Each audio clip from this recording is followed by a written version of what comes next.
আমি তোমাদের মাঝে একটা গল্প নিয়ে চলে এলাম। আশা করি সবার ভালো লাগবে। তো গল্পটির নাম মায়ের শেষ চিঠি। কলমে উষা, কণ্ঠে উষা। একটি হৃদয়স্পর্শী দুঃখের গল্প। রাত তখন প্রায় 11টা।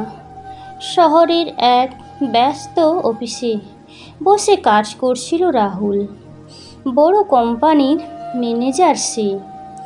সারাদিন মিটিং, ফাইল আর ফোন কলের ভিড়ে নিজের জন্য সময়ও থাকে না। হঠাৎ তার ফোন বেজে উঠল।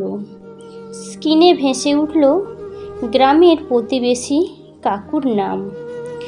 রাহুল ফোন ধরতেই ওপাশ থেকে কাঁপা গলায় কাকু বললেন, বাবা, তোর মা খুবই অসুস্থ, একবার যদি আসতে পারিস।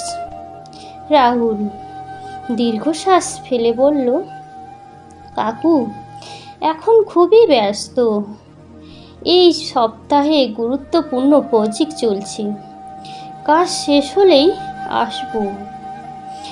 কাকু আর কিছু বললেন না। ফোন কেটে গেল।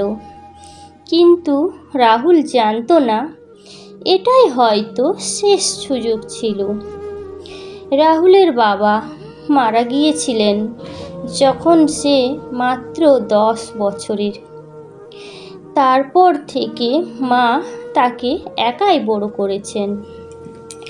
অন্যের বাড়িতে কাজ করেছেন, সেলাইও করেছেন, কখনো না খেয়ে থেকেছেন, তবুও ছেলেকে পড়াশুনো শিখিয়েছেন।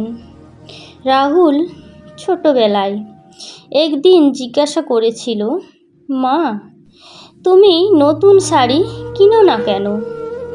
মা হেসে বলেছিলেন, আমার নতুন শাড়ি দরকার নেই রে, তুই মানুষ হ, সেটাই আমার সবচেয়ে বড় সুখ।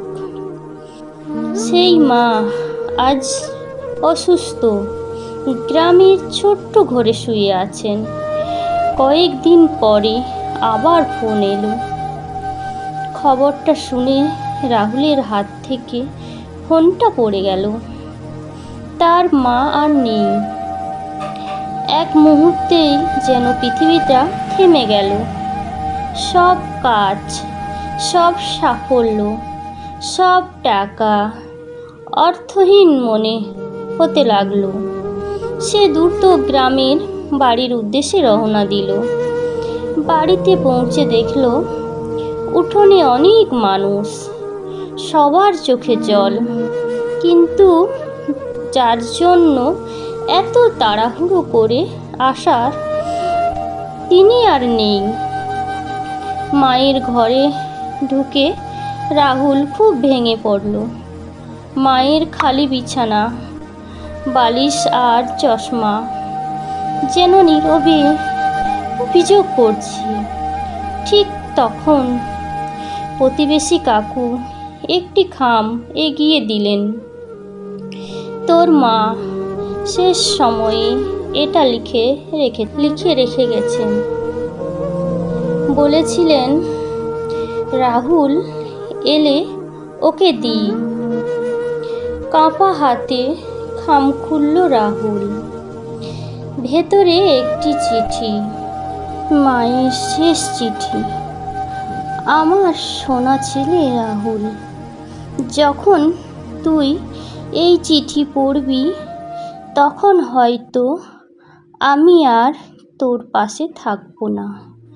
জানিস বাবা, তুই ছোটবেলায় রাতে ঘুমাতে না পারলে আমার হাত ধরে ঘুমাতি। তখন ভাবতাম আমার ছেলেটা কোনো দিন আমাকে ছেড়ে দূরে যাবে না।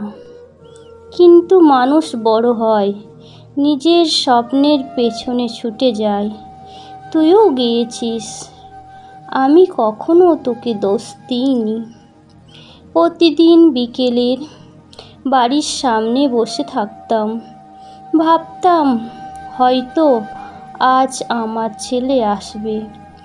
প্রতিবারই অপেক্ষা করতাম। তুই যখন ফোনে বলতিস ব্যস্ত আছি। আমি বলতাম ঠিক আছে বাবা, কাজ কর।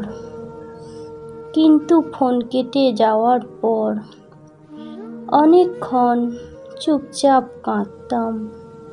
তবুও তোর ওপর কোনো রাগ ছিল না, কারণ মা কখনো সন্তানের ওপর রাগ করে থাকতে পারে না।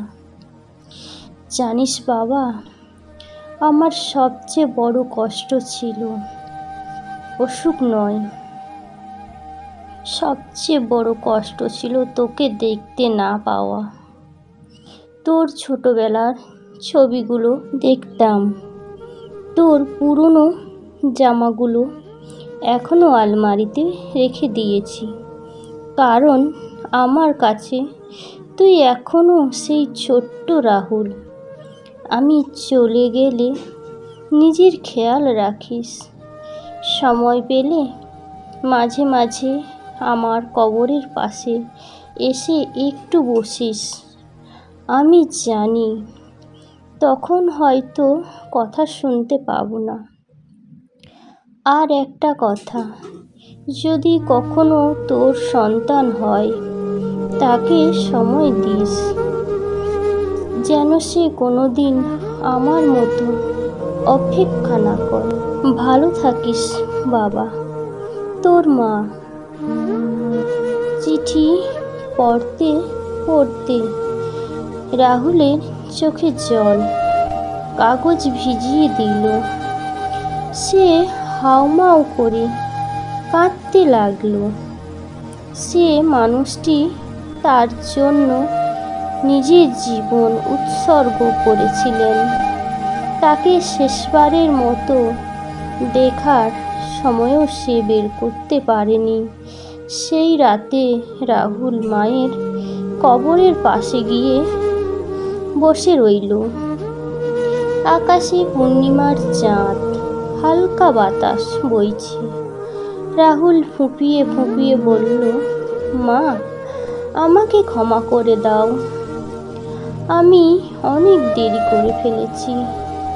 কোনো উত্তর এলো না, শুধু বাতাসে গাছের পাতা কেঁপে উঠল। কিন্তু রাহুলের মনে হলো মা যেন এখনো তার মাথায় হাত বুলিয়েছেন। কাঁদিস না বাবা, আমি তোকে আগেও ভালোবাসতাম, এখনো ভালোবাসি। সেদিন রাহুল বুঝেছিল পৃথিবীতে অনেক কিছু হারিয়ে আবার পাওয়া যায়। টাকা হারালে টাকা পাওয়া যায়, চাকরি হারালে চাকরি পাওয়া যায়, কিন্তু মা হারিয়ে গেলে আর কখনো তাকে ফিরিয়ে পাওয়া যায় না। তাই জীবনে যত ব্যস্ততা থাকুক, মায়ের জন্য একটু সময় রাখুন। কারণ একদিন হয়তো ফোন করবেন, কিন্তু ওপাশ থেকে আর কোনো উত্তর আসবে না। ভিডিওটি এই পর্যন্ত ছিল। আশা করি সবার ভিডিওটি ভালো লাগবে। ভালো লাগলে অবশ্যই একটা লাইক, একটা কমেন্ট, একটা শেয়ার করে দিও, আর তোমাদের মূল্যবান মতামত জানিও। সবাই ভালো থাকবেন, সুস্থ থাকবেন, নিজের খেয়াল রাখবেন। অসংখ্য ধন্যবাদ ভিডিওটি লাস্ট পর্যন্ত দেখার জন্য।